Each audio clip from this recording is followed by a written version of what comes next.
띠가니까야 14. 비유의 큰경 제2품 큰 법문의 품.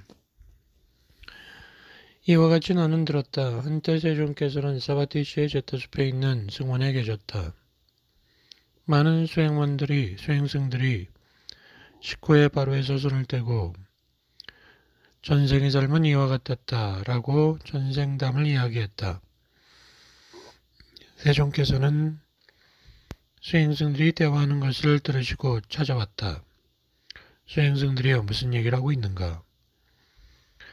전생에 대한 얘기를 하고 있었습니다.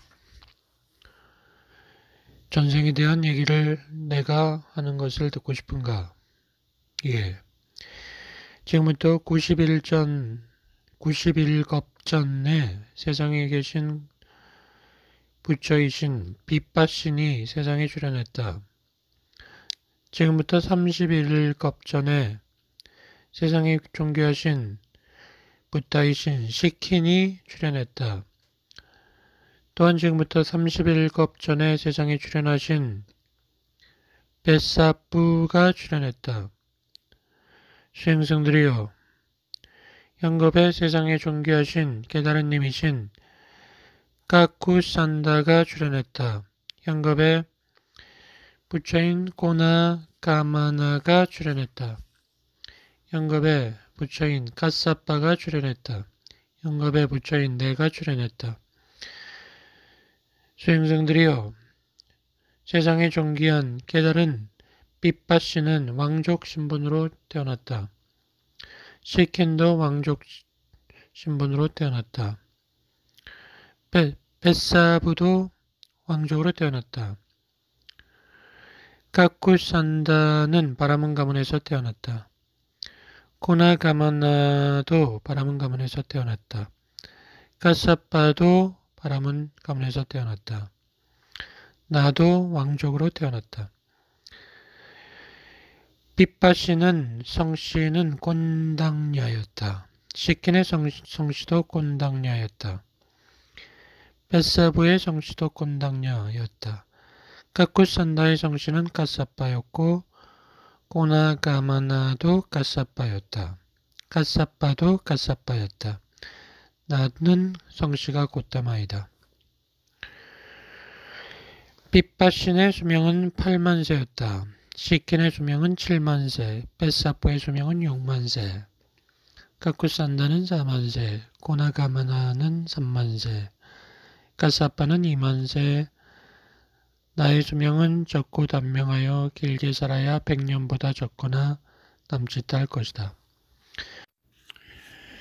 빗바신에게는 깐다와 띠사라는 한 쌍의 제자, 현명한 한 쌍의 상수 제자가 있었다. 시킨에게는 아비보와 삼바바라는 제자가 있었다. 벳사부에게는 소나와 우따라라는 제자가 있었다.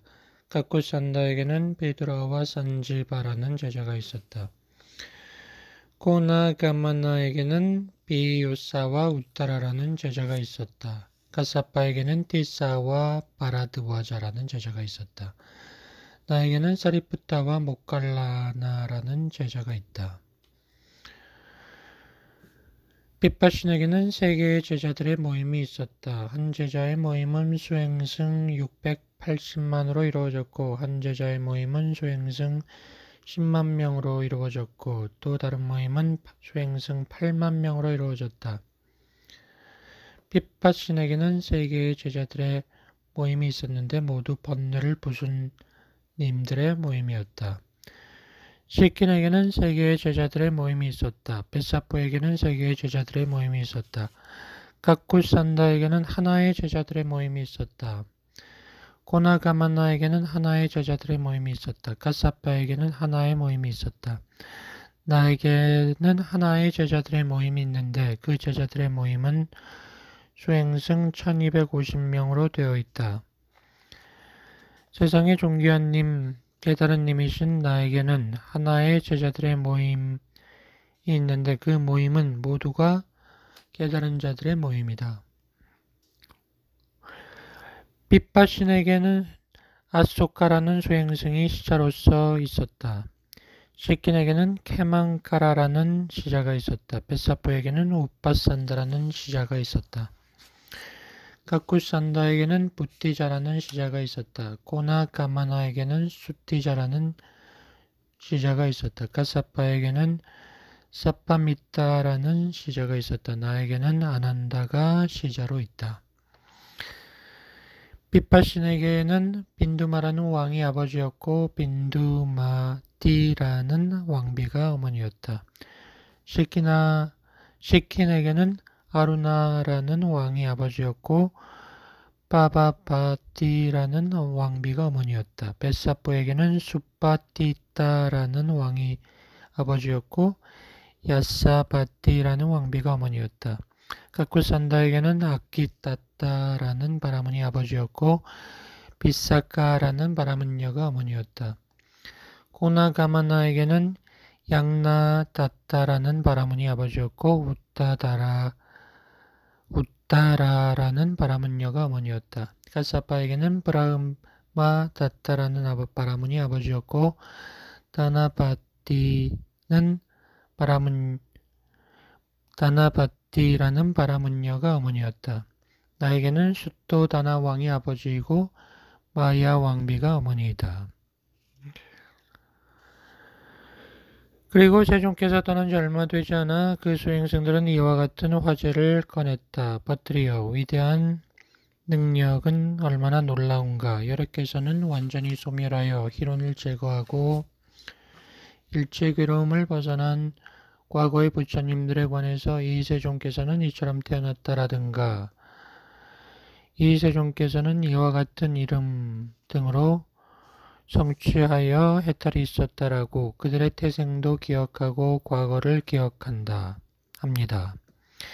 여러께서 사실의 세계를 꿰뚫어서 완전히 소멸하여 희론을 제거하고 윤회를 종식하고 과거의 부처님들에 관해서 이세종께서는 이렇게 태어났고 이렇게 살았다라고 기억하고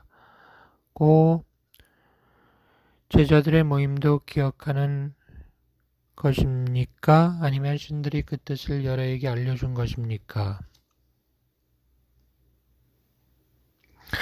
세종께서는 저녁 무렵 홀로 명상에 일어나 원영당이 있는 곳을 찾아갔다. 앉으시고 물었다. 무슨 말을 하고 있는가? 세존이여, 이러한 의문들을 가지고 있었습니다. 수행승들이여, 열애 또한 사실의 세계를 꿰뚫어서 과거의 부처님들에 관해서 어떻게 태어났고 어떻게 살았다라는 것을 기억하는 것이다. 신들도 그 뜻을 알려주어 부처가 알 수 있게 되는 것이다.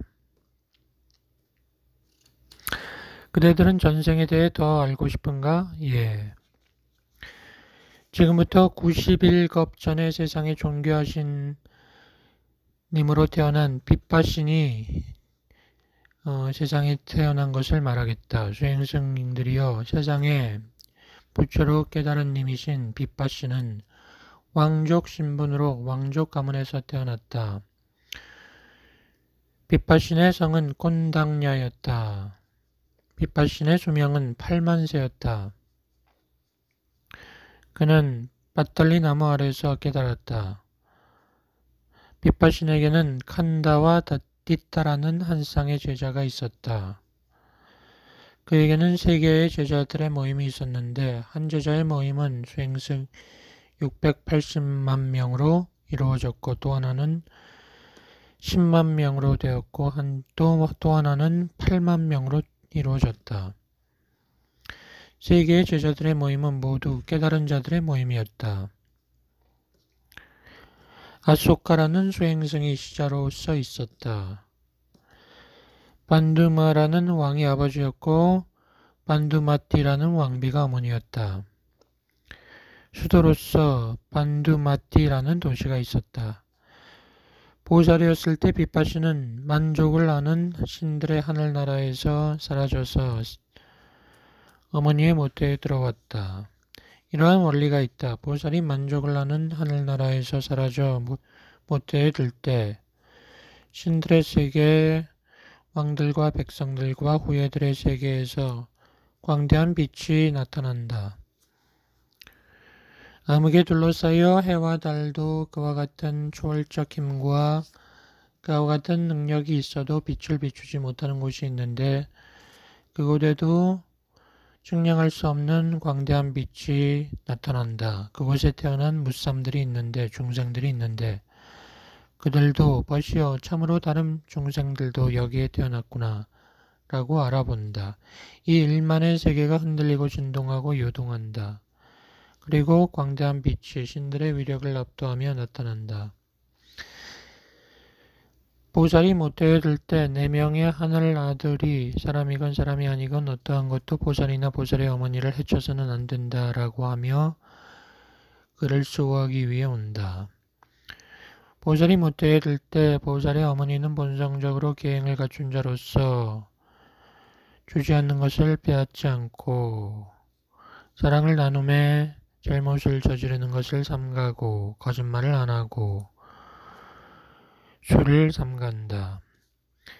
보살이 모태에 들 때 보살의 어머니에게는 남자들에 대한 쾌락의 욕망을 수반하는 생각이 일어나지 않는다. 보살의 어머니는 5가지 감각적 쾌락의 대상을 구비한다. 보살의 어머니에게는 어떤 질병도 생기지 않는다. 보살이 태어난 지 7일 만에 보살의 어머니는 돌아가시어 하늘나라에 태어난다. 다른 여인들은 9달이나 10달을 아이를 잉태하다 출산하지만 보살의 어머니는 보살을 반드시 10달 동안 임신하다 출산한다. 다른 여인들은 앉거나 누워서 출산하지만 보살의 어머니는 보살을 서서 출산한다. 보살이 모태에서 나올 때 신들이 먼저 받고 나중에 사람들이 받는다. 보살은 땅에 닿지 않는다. 내 하늘 사람들이 받아서 어머니 앞에 놓는다. 보살이 모태에서 나올 때 청정한 그대로 물에 오염되지 않고 청정하게 나온다. 신들의 세계, 악마의 세계, 왕들과 백성들의 세계에서 광대한 빛이 신들의 위신력을 압도하며 나타난다. 왕자 빛바신이 태어나자 왕 반두마에게 폐하, 당신의 아들이 탄생했습니다. 라고 알렸다. 수행승들이여, 왕 반두마는 왕자 빛바신을 보았다. 그리고 점성가를 불러 이렇게 말했다. 왕자를 보아주시오. 점성가인 바라문들은 왕자 빛바신을 보고 왕 반두마에게 말했다. 당신의 아들은 위대한 능력을 갖고 태어났습니다. 당신의 가문에 이 같은 아들이 태어난 것은 당신의 행운입니다. 왕자는 32가지 특징을 갖췄습니다. 이러한 특징을 성취한 위대한 사람에게는 2가지 운명 외에는 다른 게 없습니다. 제가 있다면 전륜 왕이 되어 법으로 통치하는 정의로운 왕으로서 사방의 주인으로서 승리자로서 나라의 평화를 가져오고 7가지 보물을 성취합니다. 수레바퀴의 보물, 코끼리의 보물, 말의 보물, 구슬의 보물, 여자의 보물, 장자의 보물, 대신의 보물입니다. 그에게는 영맹하고 영웅적이어서 적군을 쳐부수는 1000명 이상의 자녀가 생깁니다. 왕자가 어떠한 32가지 특징을 갖추었기에 그러한 모든 특징을 성취한 위대한 사람에게는 2가지 운명 외에 다른 것이 주어지지 않고 그가 제가에 있다면 승리자로서 나라의 평화를 가져오고 7가지 보물이 생기고 1000명 이상의 자녀가 생기고 나라를 정복하고 하는데 그러나 만약 그가 집 없는 곳으로 출가하면 세상에서의 모든 덮개를 제거하는 거룩한 님, 깨달은 님이 되는 것입니까? 왕자는 땅에 적응해서 안착되는 발을 지니고 있습니다. 발바닥에 1000개의 바퀴살과 태와 축이 달린 형태가 완벽한 수레바퀴를 지니고 있습니다. 넓고 원만한 발 뒤꿈치를 지니고 있습니다. 긴 손발가락을 지니고 있습니다. 부드럽고 유연한 손발을 지니고 있습니다. 손발가락 사이에 물갈퀴가 있는 손발을 지니고 있습니다. 복사뼈가 돌출된 발을 지니고 있습니다. 사슴과 같은 장단지가 있습니다. 똑바로 서서 구부리지 않아도 무릎에 와 닿는 두 손을 가지고 있습니다. 몸속에 감추어진 성기를 지니고 있습니다.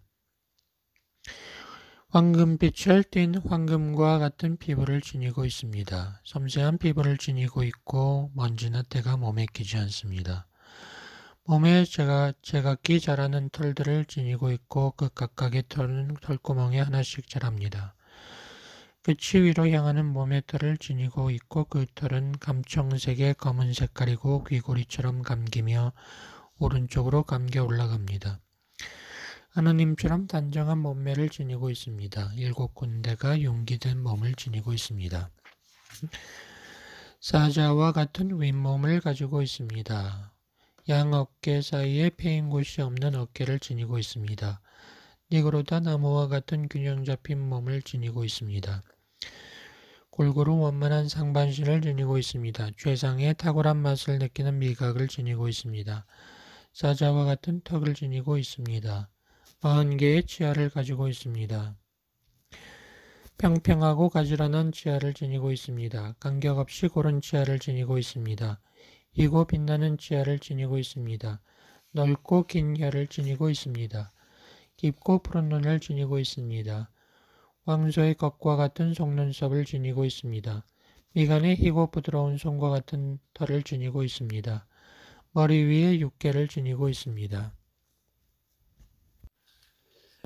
삶은 외유를 하게 되고 늙은 사람과 병든 사람과 죽은 사람과 수행자를 보고 출가까지 하게 된다.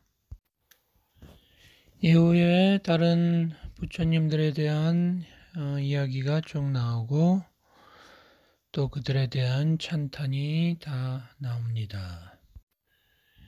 15. 인연의 큰경 이와 같이 들었다. 한때 세존께서는 꾸르국의 깜마사담마라는 도시에 계셨다. 존자아난다가 세존이 있는 곳에 왔다. 세존이여, 이 조건적 발생의 법칙인 연기는 얼마나 깊게 출현하는지 놀라운 일입니다. 세존이 말했다. 이 원리를 이해하지 못하고 꿰뚫어보지 못하면 이와 같이 중생들은 실타래에 묶인 것 같이 괴로운 곳, 나쁜 곳에 태어날 수밖에 없다. 구체적인 조건에 의해서 늙고 죽음이 있는가라고 묻는다면 그렇다라고 대답해야 한다. 무엇을 조건으로 늙고 죽음이 있는가라고 묻는다면 태어남을 조건으로 늙고 죽음이 있다고 답해야 한다. 구체적 조건에 의해서 태어남이 있는가라고 묻는다면 그렇다고 대답해야 한다. 무엇을 조건으로 늙고 태어남이 있는가라고 묻는다면 태어남이 있는가라고 묻는다면 존재를 조건으로 태어남이 있다고 말해야 한다. 구체적 조건에 의해서 존재가 있는가? 그렇다. 무엇을 조건으로 존재가 있는가? 집착이다. 구체적 조건에 의해 집착이 있는가? 그렇다. 무엇이 조건인가? 가래다. 가래는 무엇 때문인가? 느낌 때문이다. 느낌은 무엇 때문인가? 접촉 때문이다. 접촉은 무엇 때문인가? 의식 때문이다. 의식은 무엇 때문인가? 명색 때문이다. 이렇게 말해야 한다. 아난다요. 또한 자아를 주장하는 자는 어떻게 자아를 시설하는가? 자아를 물질을 지닌 유한한 자라고 주장하는 자는 물질을 지닌 유한한 자이다라고 말한다. 자아를 물질을 지닌 무한한 자라고 주장하는 자는 그렇게 말한다. 자아를 물질을 이어인 유한한 자라고 주장하는 자는 그렇게 말한다. 자아를 물질을 이어인 무한한 자라고 주장하는 자는 그렇게 말한다. 그 가운데 자아를 물질을 지닌 유한한 자라고 주장하는 자는 현세에서의 자아를 물질을 지닌 유한한 자이다 라고 주장하며 말한다. 그는 저 세상에서의 자아를 물질을 지닌 유한한 자라고 주장하며 말한다. 물질을 지닌 무한한 자라고 주장하는 자는 또 그렇게 말한다. 죽어서도 그렇게 된다고 말한다. 물질을 여인 유한한 자라고 주장하는 자는 현세나 죽어서나 그렇다고 말한다. 물질을 여인 무한한 자라고 주장하는 자는 현세나 죽어서나 그렇다고 말한다. 또 자아를 주장하지 않는 자도 있다. 물질을 지닌 유한한 자라고 주장하지 않는 자는 그렇게 물질을 지닌 유한한 자라고 말하지 않는다. 물질을 지닌 무한한 자라고 주장하지 않는 자는 그렇게 주장하지 않는다. 물질을 여인 유한한 자라고 주장하지 않는 자는 그렇게 주장하지 않는다. 물질을 여인 무한한 자라고 주장하지 않는 자는 그렇게 주장하지 않는다. 안한다요. 7가지 의식의 주체가 있고 2가지 처소가 있다. 7가지란 무엇인가? 신체의 다양성과 지각의 다양성을 지닌 무삼들이 있다. 인간들과 어떤 신들과 어떤 나쁜 곳에 떨어진 존재들이다. 그것이 첫 번째 의식의 주체이다. 신체의 다양성을 지녔지만 지각의 통일성을 지닌 중생들이 있다. 첫 번째 선정을 통해 태어난 하나님의 세계의 하나님들의 권속인 신들이다. 이것이 두 번째 주체이다. 신체의 통일성을 지녔지만 지각의 다양성을 지닌 무삼들이 있다. 하나님 세계의 빛이 흐르는 신들이다. 세 번째 주체이다. 신체의 통일성을 지녔을 뿐 아니라 지각의 통일성을 지닌 중생들이 있다. 하나님 세계의 영광으로 충만한 신들이다. 네 번째 의식의 주체이다. 미세한 물질에 대한 지각을 뛰어넘어 감각적 저촉의 지각이 사라진 뒤에 다양성의 지각에 대한 정신활동을 여임으로써 공간이 무한하다라는 무한공간의 세계에 도달한 중생들이 있다. 다섯 번째 주체이다. 무한공간의 세계를 뛰어넘어 의식이 무한하다라는 무한의식의 세계에 도달한 중생들이 있다. 여섯 번째 주체이다. 무한의식의 세계를 뛰어넘어 아무것도 없다라는 세계에 도달한 중생들이 있다. 일곱 번째 주체이다. 그리고 처소에는 지각을 여인 무삼들의 처소와 두 번째로 지각하는 것도 아니고 지각하지 않는 것도 아닌 처소가 있다. 그런데 신체의 다양성과 지각의 다양성을 지닌 무삼들이 있다. 예를 들어 인간들과 어떤 신들과 어떤 나쁜 곳에 떨어진 자들의 첫 번째 의식의 주체인데 그것에 관하여 알고 그것의 발생에 관하여 알고 그것의 소멸에 관하여 알고 그것의 유혹에 대해 알고 그것의 재난에 관해 알고 그것의 여임에 대해서 안다면 그것에 환희하는 것이 가능하겠는가? 그렇지 않습니다. 안한다요. 신체의 다양성을 지녔지만 지각의 동일성을 지닌 중생들이 있다. 첫 번째 선정을 통해 태어난 하나님 세계의 하나님의 권속인 신들이 두 번째 의식의 주체인데 그것에 대해서 분명히 안다면 그것에 환희하겠는가? 아닙니다. 세 번째 주체에 대해서 분명히 안다면 환희하겠는가? 아닙니다. 네 번째 주체에 대해 분명히 안다면 환희하겠는가? 아닙니다. 다섯 번째 주체에 대해 분명히 안다면 환희하겠는가? 아닙니다. 여섯 번째 주체에 대해 분명히 안다면 환희하겠는가? 아닙니다. 일곱 번째 주체에 대해 분명히 안다면 환희하겠는가? 아닙니다. 그런데 안한다요. 지각을 여인 무삶의 처소가 있는데 그것에 대해서 분명히 안다면 환희하겠는가? 아닙니다. 지각하는 것도 아니고 지각하지 않는 것도 아닌 처소가 있는데 그것에 대해 분명히 안다면 환희하겠는가? 그렇지 않습니다. 이와 같이 안 한다여 수행생은 이러한 7가지의 의식의 주체와 이러한 두 가지 처소에 관하여 분명히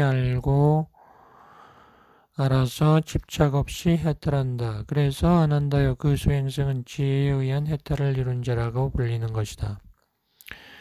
이와 같이 8가지 해탈이 있다. 8가지란 어떤 것인가? 색깔을 지닌 자로서 색깔을 본다. 이것이 첫 번째 해탈이다. 안으로 색깔에 대한 지각을 여의고 밖으로 색깔을 본다. 이것이 두 번째 해탈이다. 오로지 아름다운 것에만 전념한다. 이것이 세 번째 해탈이다. 미세한 물줄기에 대한 지각을 뛰어넘어 감각적 저쪽의 지각이 사라진 뒤에 다양성의 지각에 대한 정신활동을 여임으로써 공간이 무한하다라고 알아채면서 무한 공간의 세계를 성취하는 것이 네 번째 해탈이다. 의식이 무한하다라고 알아채며 무한의식의 세계를 성취하는 것이 다섯 번째 해탈이다. 아무것도 없다라고 알아차리는 것이 여섯 번째 해탈이다. 지각하는 것도 아니고 지각하지 않는 것도 아니다를 알아차리는 것이 일곱 번째 해탈이다. 그 세계를 완전히 뛰어넘어 지각과 느낌의 소멸을 성취하는 것이 여덟 번째 해탈이다. 이렇게 8가지 해탈이 있는 것이다. 수행생은 이러한 8가지 해탈을 그가 원할 때마다 순차적으로 들기도 하고 역차적으로 들기도 하고 순역으로 들기도 하고 나오기도 한다. 그는 현세에서 번뇌를 부수어 번뇌를 여인 마음에 의한 해탈과 지혜에 의한 해탈을 곧바로 알고 깨달아 성취한다. 이러한 수행생을 양면에 의한 해탈을 이룬 님이라고 한다. 이러한 양면에 의한 해탈보다 더 수승하고 탁월한 다른 것은 없다. 존재 안 한다는 세종께서 하신 말씀에 만족하고 기뻐했다.